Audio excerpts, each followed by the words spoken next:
The mathematicians only are dealing with the structure of the reasoning, and they do not really care about what they're talking. They don't even need to know what they're talking about, or as they themselves say, or whether what they say is true. Now, I explain that.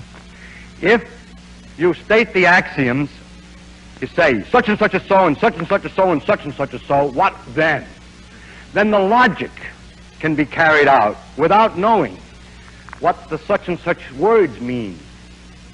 In other words, mathematicians prepare abstract reasoning that's ready to be used if you will only have a set of axioms about the real world. But the physicist has meaning to all the phrases. And there's a very important thing that a lot of people who study physics that come from mathematics don't appreciate.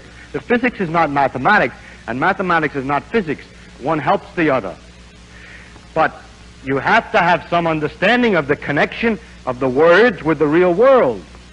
And this is a problem which is not a problem of mathematics at all. Mathematicians also like to make their reasoning as general as possible. If you say, I have a three-dimensional space, ordinary space, I want to talk about ordinary space. You know, you're in it and you measure distances and there are three numbers you need to tell where something is. You go breadth, width, and height. Three-dimensional space, and you begin to ask them about theorems. Then they say, now look, if you had a space of n dimensions, then here are the theorems. Well, I say, yeah, but I only want the case 3. Well, substitute n equals 3. And then it turns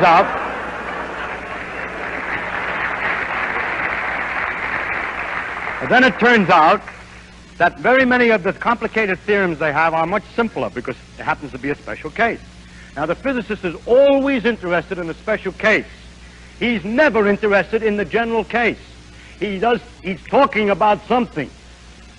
When you know what it is you're talking about, that these things are forces, and these are masses, and this is inertia, and this is so on, then you can use an awful lot of common sense, seat-of-the-pants feeling about the world. You've seen various things. You know more or less how the phenomenon is going to behave.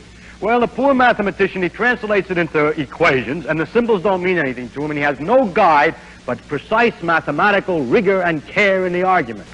The mathematical rigor of great precision is not very useful in the physics, nor is the modern attitude in mathematics to look at axioms.